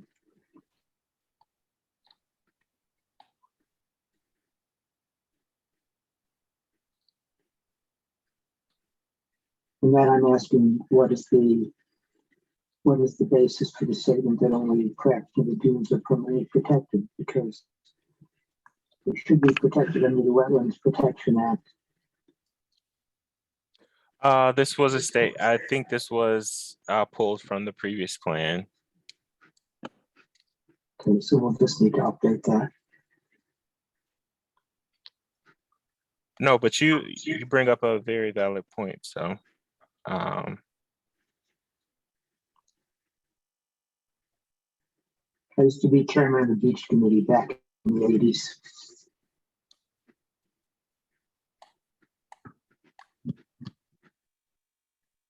and again, this wasn't I didn't draft this particular statement, but I hear what you're saying about this. Right. This was Right, and I think we've beaten our eelgrass to death there.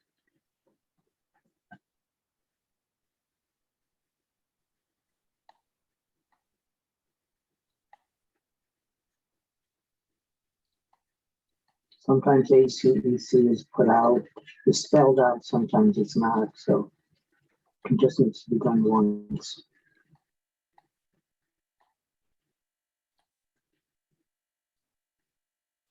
Again, there's the comment about plants, we have Latin names, and birds we don't.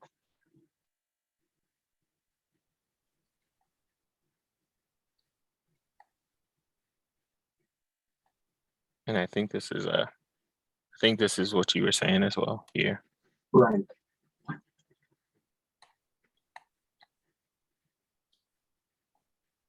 And you made a similar comment Right. to what Heidi said. We're making strides with our piping clovers.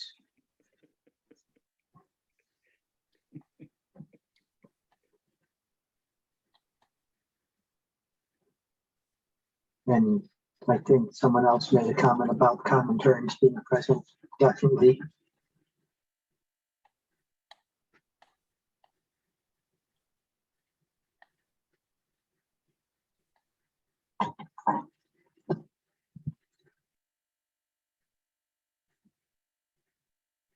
Some other barriers to species migration movement.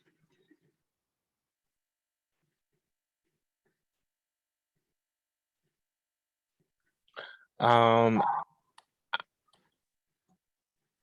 believe this was from the previous plan as well, but now that I read it in context with the other statements, I can understand why it's confusing.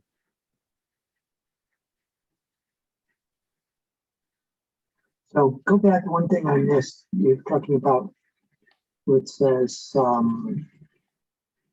only 3 sand beaches either remain undeveloped or lightly developed, Coffins, Braces, Lighthouse Cove with a private eastern point beach subsurface. Well, there's Lighthouse Beach, which is by the Annisquam Rock Land Trust, but I'm not sure if that's a different thing than we're talking about there.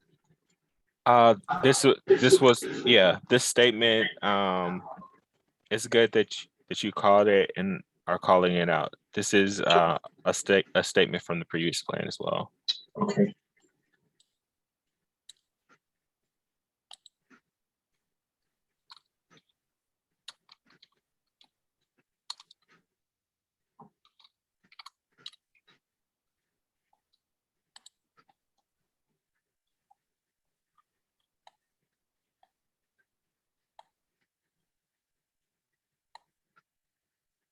And it's cost efficient wipes, because that's important.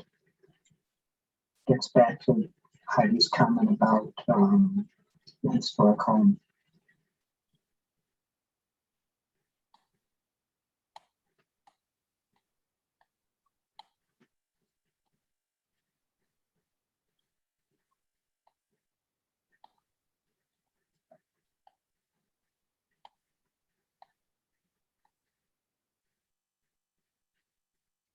And again, these sites were pulled from the hazard mitigation plan, but I think it was more about,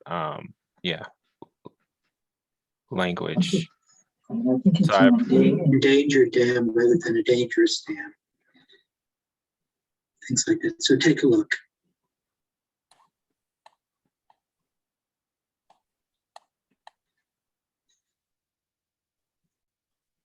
A lot of comments there because until I retired last year, I was a licensed site professional. My condolences. Yeah, I really. I had a client once say I was like an oncologist.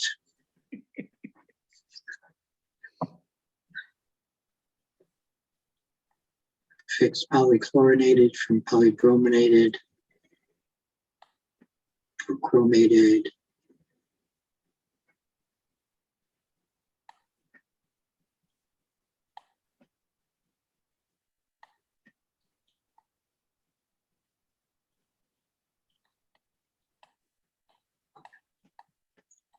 And then I reserved comments.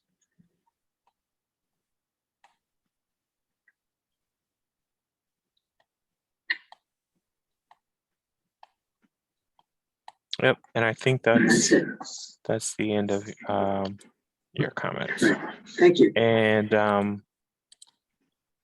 that is all the submissions that I received, unless I missed anyone. I hope I didn't, but I don't So think. Courtney, I think I only have a few, and I think you did miss them because I was having email trouble, and I think Mark helped me out with that. I was getting errors with your email address, and things were getting kicked back, and I asked you to confirm if you received it, and I don't know if you did, but I have the page numbers written down. It won't take long. They're very simple comments. Okay. Yeah. Oh, I can just. Bring up the one you just had is fine. It was page 6.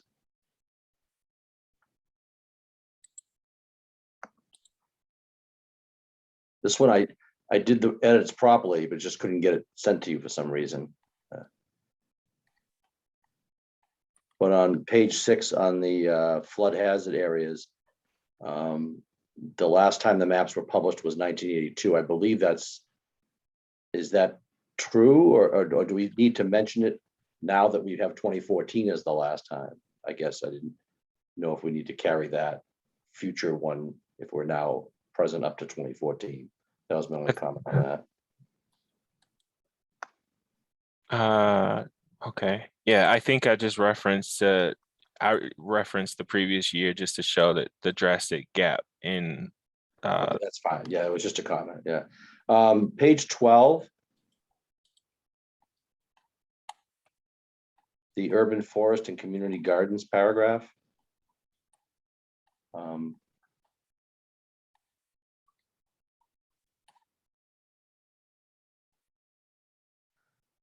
I was questioning why this whole first paragraph even exists. It's a regulation, or as stating it doesn't. It's really odd to me why that paragraph would be in there about even if it's sort of stating what the fine is or something. I don't understand why that's in here. I can reword it or rework it, but this similar to the aquifer subsection is something that DCS looks for, and I think that's included in there just to provide some additional context as to why. Right. I mean, we can but have things on shellfish violations too, or that I just wasn't sure what that one just stuck out to me as kind of an odd thing, but I'm okay with it. Page 23.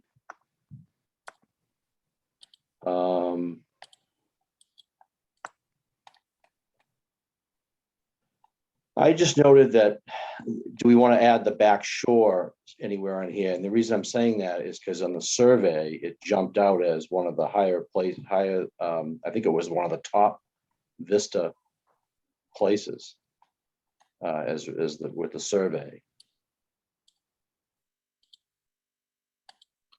I think it might have been number 1 as in terms of a Vista. Not as a place to visit, but I remember as a Vista. I remember seeing it on on the survey results somewhere. Just a suggestion. And then page 24. The downtown historic district. The city hall sentence just seemed like it needed felt like it was a run-on sentence or something. It was more of a sentence structure thing. It was all just one big, built in in the style of Independence Hall in Philadelphia, a city hall preservation committee. Was all one sentence kind of thing. And I wonder if at the time of this writing, it had already gone through its renovation that was done with the or not. Just a comment.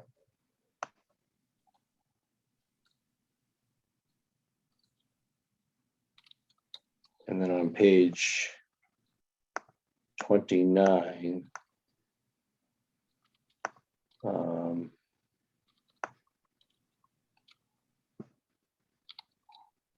you have Backshore Inland And I just was making a comment. So the back shore, the coastal area north of High Popples Road is subject to repeated storm overflow onto Atlantic Ave. And it's in part due to an eroded man-made barrier. The road is closed almost once every 3 years now. And again, if this information, that information comes from, say, the DPW or other sources, I'm not sure what's there, but certainly that area and is subject to coastal flooding a lot and is closed. Yeah, this was pulled from the hazard mitigation plan, but you're saying the statement is incorrect or inconsistent with? Well, it's just not inclusive of the current state, I guess, of it. It doesn't include the back shore, the road itself, I guess. It talks about the land south of the intersection of Grapevine Road and Atlantic Road, the area south of that. This is Dave, and I make a suggestion about if we talk about high velocity zones. And high velocity zones are more, up on Atlantic Road rather than south on Atlantic Road. Right, yeah, so it's definitely land north of the intersection, you could say, or the land north of High Popples Road or something. Right, so we're not talking about flooding, we're talking about high velocity wave action. Correct. Not rainwater, right, correct. So do you have some suggested wording that Courtney could insert here? I think if you looked at zones where there V zones on rather than just regular flood zones, it would become apparent.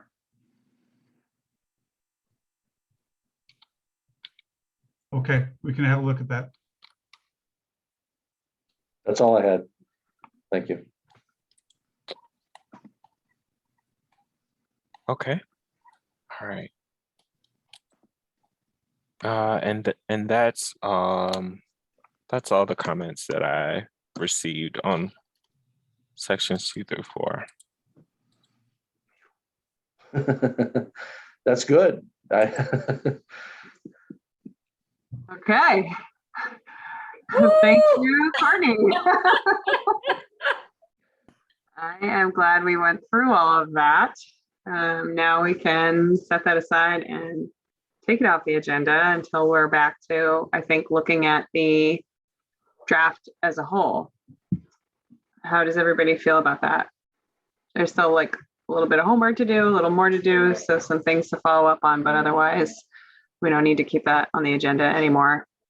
When will the next sections be out? There was some issues getting those sections out, Courtney, I remember.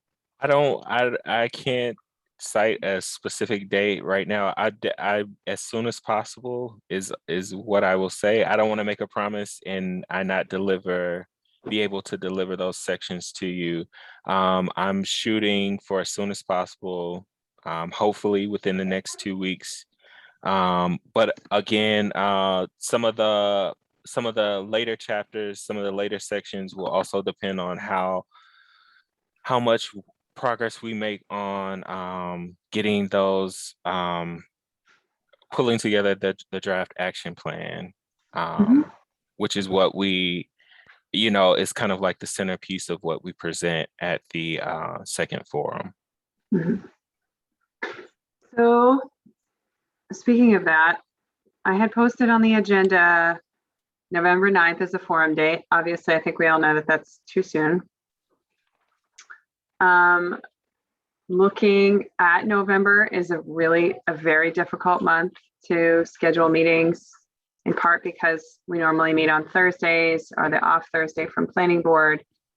And we have Thursday holidays in November. So my hope was that we could agree to reconvene on the 9th of November to take up what remains on the agenda here for sections that was held for the forum, and also schedule the 30th of November, which is also a Tuesday, it will be the 5th Tuesday in November. So for a lot of people, there's no conflict because it's unusual for a 5th week. And depending on how we feel on the 9th, maybe we can push that out as the forum date. And if we in fact decide we need another meeting, then we meet on the 30th and set a forum date for December. How does everybody feel about that?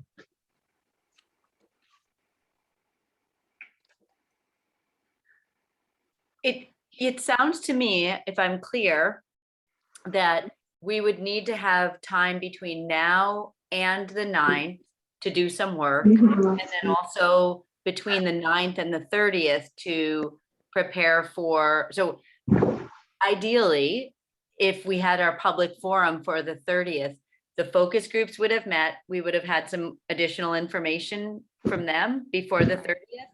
We would have had a chance to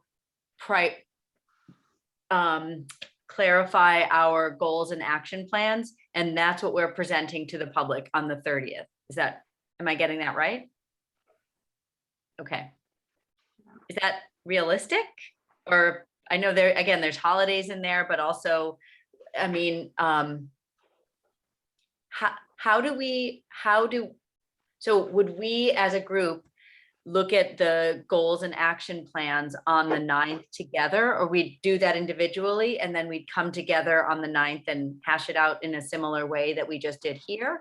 Is that sort of how it would go, or So as a group, we've already looked, at the last meeting, we already walked through the outline for goals and action items, and hopefully on the 9th, we can sit down and look at them as a more complete document now that I've had a chance to talk with some city stakeholders, and then I would like to connect with Courtney about it so that we're kind of coming together on the 9th with something that looks fairly complete. great? That sounds good. Anybody else have any questions or need any clarifications? Could you just send me those things that were sent out previously, the earlier sections, so I have them? You know what I'll do, Richard, right now is I'm going to add you to the Open Space and Recreation Committee Google Drive. And they are in there. Great, thank you. I can give you a quick update too on my formal membership. I met with Frank Cousins on Monday, and I guess there was an issue with someone who left the committee who hadn't officially resigned from the committee. That's being resolved, and they're sending my name out to whatever city council committee that has to approve my formal membership. So that should happen shortly. Great. Hopefully by the end of the year, that would be great. I hope so.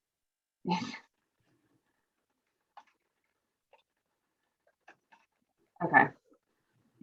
All right, I'm sending this to you right now, Richard. And you will be able to see what we have in there. And just as a reminder to everybody who has access to this Open Space and Recreation Committee Google Drive folder, you're welcome to add everything right up. You can upload right up to it if you like. I do my best to try to manage it and get everything up there. There's always missing pieces. So feel free when you send an email circulating something around to also include it in the open space drive so that it's available there for people to reference outside of email. I'm sorry. Again, when you send something via email, like an attachment or a document, or do you mean the email itself? As well, I mean, depending on what's in the volume body of your email, that's however you feel it makes sense in that time. It's just important that we're not deliberative in email, but we are also circulating the material that everyone has the opportunity to review before, during, and after the meetings. Okay. All right, I'm going to hold on to November 9 and November 30 and post those. Okay. And we have I think we have marching orders. I don't know about you guys, how you're feeling right now. Well, I'm feeling like we have motion and momentum and that we have clear steps to take. And we're really relying on our partnership with you, Courtney and Mark Rassicot from MAPC, as well as our city partners, Gemma, Greg, who's not here, but that it's a collaboration and that our work informs other people's work, our volunteer committee, and vice versa, that when people do the work, then we can be successful. And when there's no comments or when things aren't delivered, then everybody else is affected. And there's things out of our control, COVID, weather, but there's also things within our control. So I just want to say thank you for people's participation and professionalism. So, if there's no further business, in the interest of time, I would like to forego any public comment at this time and entertain, oh wait, Dave, would you like to add I something? really think it would, beyond your comments, I think, public comment is really important because we're also taking, direction, besides staff members, we're also taking direction from the public.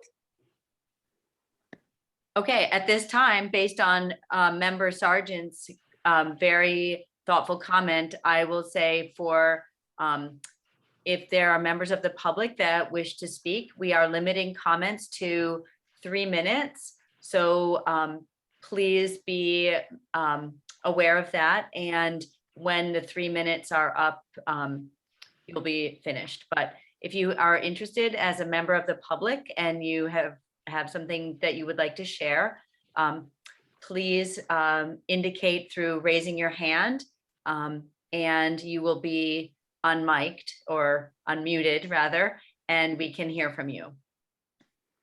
Okay, Patty Page has her hand up. Patty, I'm going to allow you to talk and ask you to unmute. Go ahead. I'll start the timer. Patty Page, 3 Tidal Cove Way. In the section of long-term development, they went on about marine alternative energy.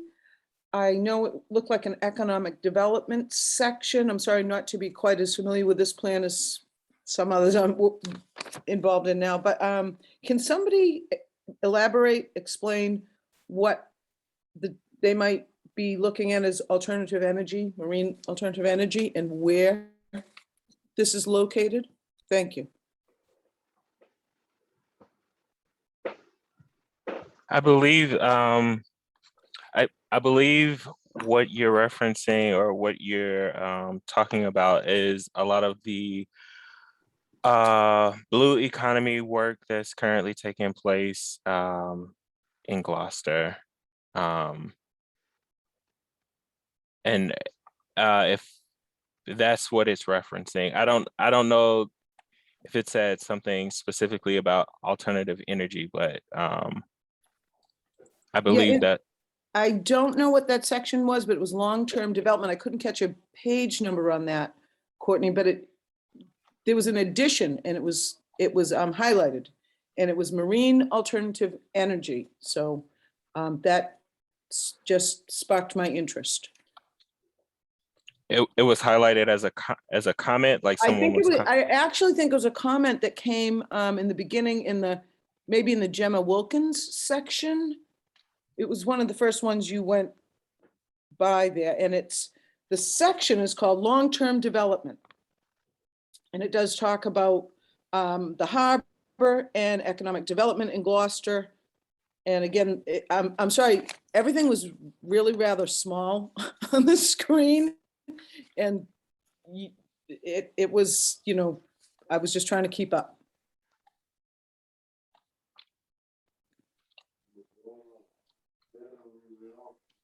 And I saw that section come up several times, so I'm sorry not to know. We can look at it later if it's too time consuming. I'll see if I can find what you're referencing. Don't worry about it now. I know there's lots to the Well, plan. I'm looking for it too, Patty, as well, so.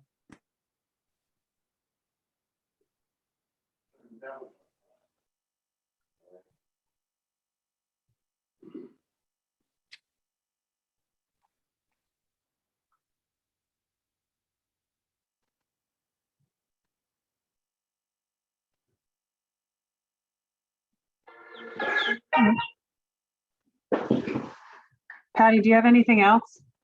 No, I didn't, Adrian. And again, that can be something we look at later. It doesn't need to be handled at the moment. Thank you. Oh, thank you. We will look for it. Neither of us. Yeah, Gemma's comments, I think it was the very first one. Wasn't she the one that presented, or Courtney presented her comments first? Yeah.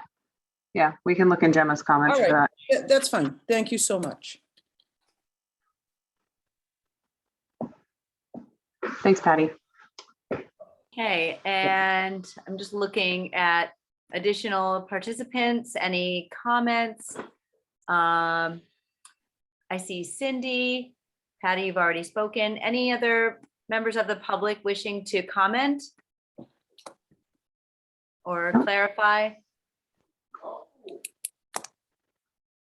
I see no other members of the public to comment at this time. Okay. Well, thank you for your attendance and thank you for your participation.